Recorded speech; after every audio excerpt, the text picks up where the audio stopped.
अब क्या था, अब हम बात करते हैं अभिन्द्रनाथ टैगोर की। अब आप सोच रहे होंगे कि मैम हमने तो रविन्द्रनाथ टैगोर तो सुने थे, पर ये अभिन्द्रनाथ टैगोर कौन है? तो ये जो अभिन्द्रनाथ टैगोर थे बेटा, ही had basically painted the famous image of Bharat माता। भारत माता की जो इमेज थी वो उन्होंने ही सबसे पहले पेंट करी थी। ठीक है, he had basically portrayed the image of Bharat Mata as a very aesthetic figure, you know, very शांत, वेरी काम, कंपोज, बहुत ही discipline, divine like a god. Spiritual image को उनकी एक स्पिरिचुअल इमेज बना दिया था उनकी। बेसिकली अपनी अंतरात्मा से कनेक्ट करने वाली स्पिरिचुअलिटी उन्होंने दिखाई।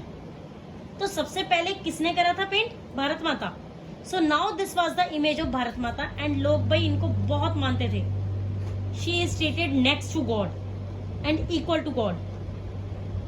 इनको भगवान ही माना जाता था, भारत माता को। नाउ मूविंग अहेड, अब क्या था, अब धीरे धीरे ये नेशनलिज्म के आइडियाज थे ना, ये स्प्रेड होते जा रहे थे, फैलते ही जा रहे थे।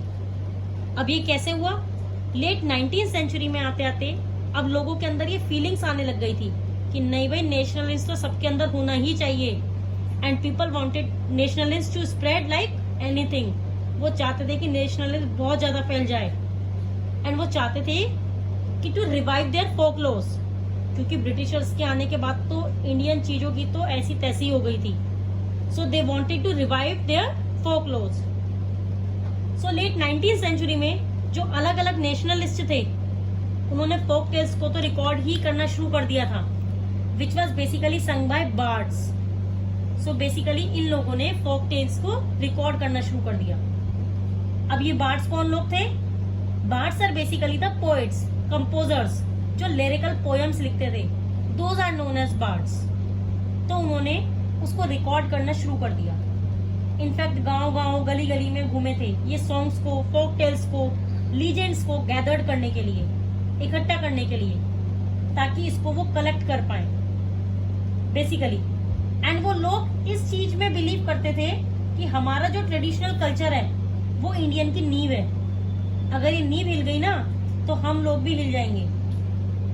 एंड दे थॉट कि this would give up the true picture of the traditional culture of a country.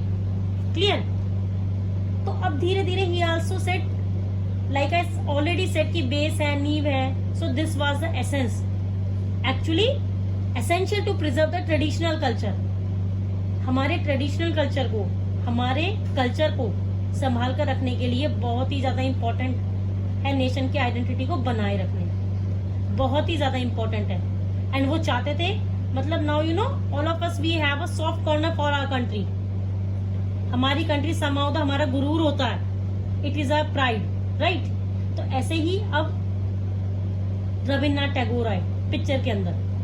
Rabindranath Tagore ने बैलेड्स, नर्सरी राइम्स, मिथ्स, सब कुछ कलेक्ट करना शुरू कर दिया। Now what are ballads? Ballads basically होता है a narrational set of a music. कभी कभी आपने सुना है कि गाना होता है जो आपके आसपास की स्टोरी सुना रहा होता है, या एक सेंस, एक हमारा जो वो सीन बता रहा होता है। So that is basically the ballads. So उन्होंने ये कलेक्ट करना शुरू कर दिया था।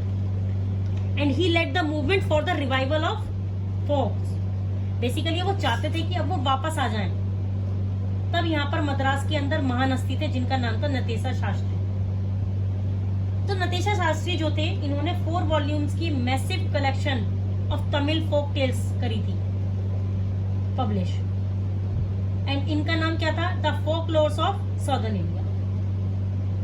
सदर्न इंडिया की जितनी भी फोकलोर्स थी, this was the Tamil folk tales की सीरीज, वो सदर्न इंडिया की जो फोक टेल्स थे इसमें कंपोज करी थी बेसिकली।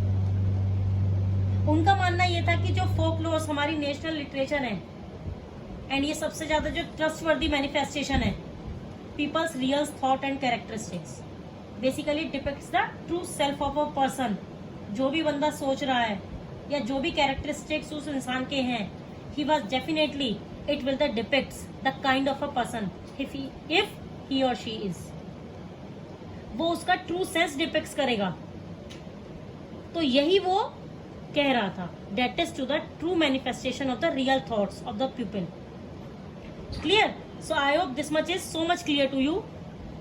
यहाँ तक अगर किसी को कोई डाउट हो तो प्लीज बेटा मेरे को बताइएगा जरूर।